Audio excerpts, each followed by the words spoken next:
Our lesson for today is about synthetic division. So we have an example here. 3x squared plus 7x minus 5 divided by x minus 3. So, ang unang gagawin natin ay isusulat natin lahat ang mga numerical coefficient. Pag sinabi natin numerical coefficient, ito yung mga numbers sa ating given expression. So, we have 3, 7, and negative 5. Of course, we always include the sign. And then, dito on the left side, inside the box, ilalagay natin yung number sa divisor natin. But, the opposite sign. So, since this is negative 3, ang ilalagay natin dito ay 3. Okay? Opposite sign. Then next, maglalagay tayo ng line. Maglilid tayo ng space dito kasi dito natin ilalagay yung imumultiply natin mamaya.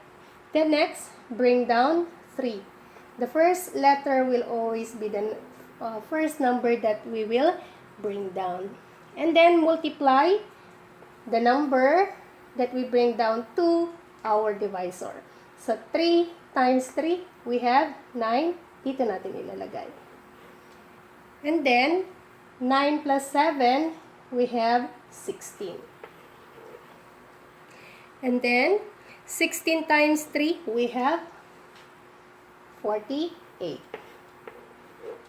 And of course, negative 5 plus positive 48, since this unlike sign sila, so copy the sign of the greater value, which is positive 48, so positive tayo.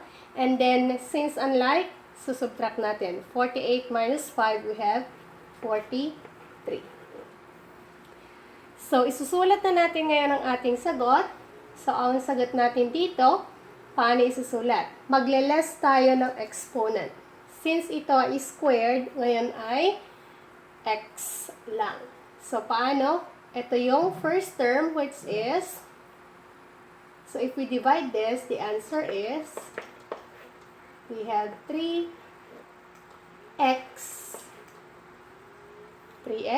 plus 16. Okay? So, the last number, since ito ang constant na natin, walang variable, then ito ay ang ating remainder. So, since positive sign siya, so positive din tayo. And then, we have 43 all over ang ating divisor, which is x minus 3. Okay. So, yan ang ating sagot. Okay.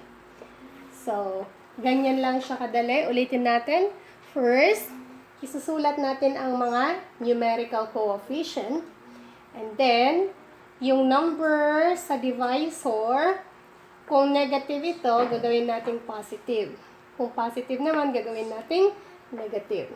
And then, the first term, or first number will be bring down, and then multiply to the divisor, and then write it to the next number.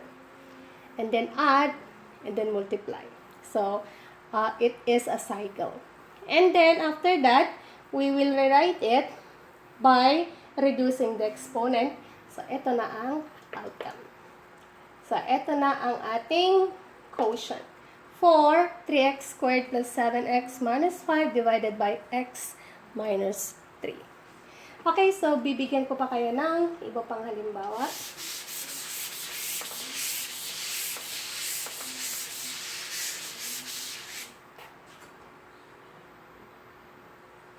Okay, example number 2. So, gawin natin ulit. Isulat natin ang numerical coefficient ng ating numerator or ang ating dividend. So, pag walang nakasulat, that means 1. So, x cubed, that is 1.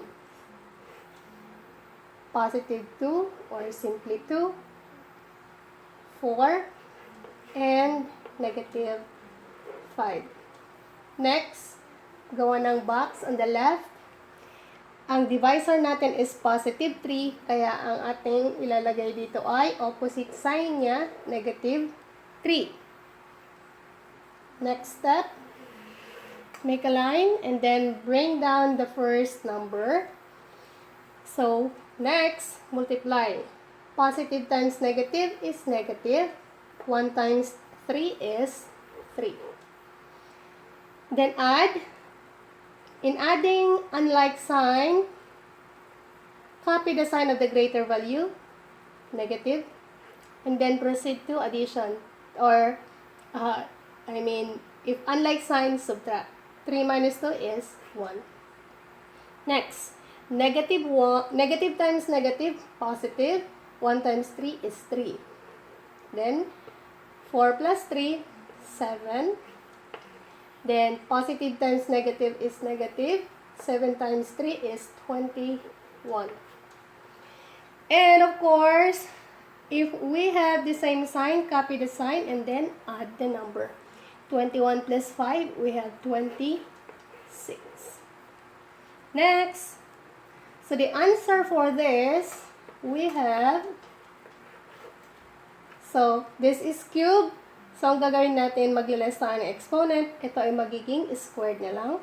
So, x squared. Ang x squared, ibig sabihin may 1 dito. No need to write 1.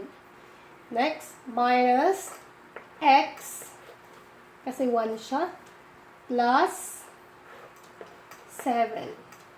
And how about this number? This number is our remainder. And how do we write remainder? To write a remainder, whatever the sign is, yun ang ilalagay natin. So, since this is minus, then, lagay natin ang minus sign. Put a line.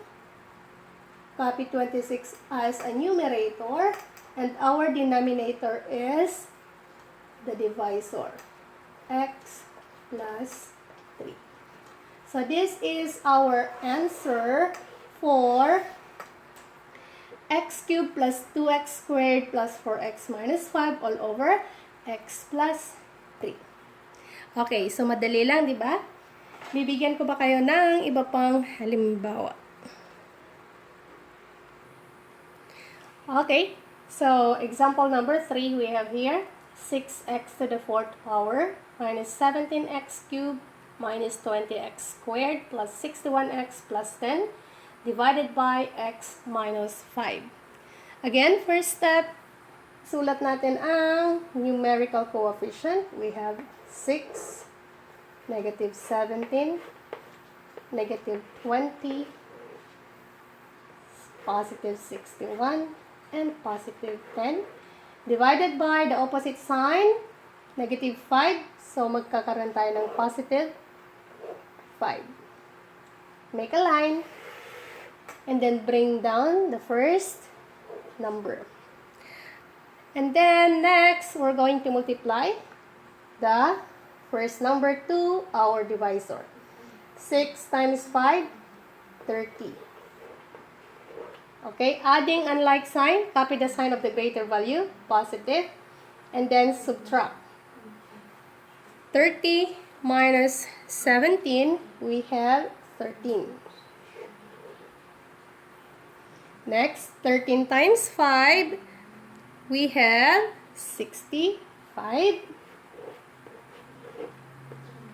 And then adding unlike sign, copy the sign of the greater value, and then subtract. So it is positive, since positive ang mas malaking number, which is 65. And then 65 minus 20, we have 45. Next, 45 times 5, we have 225. Then, adding like sign, copy the sign, and then add.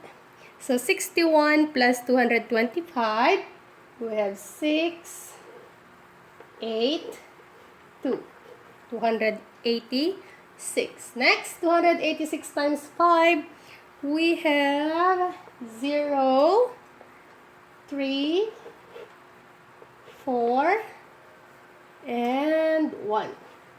And plus 10, they are the same sign. They have the same sign, I should say. So, 10 plus 1,430, we have 1,440. Okay, that's it. Then after that, we're going to write the quotient by how?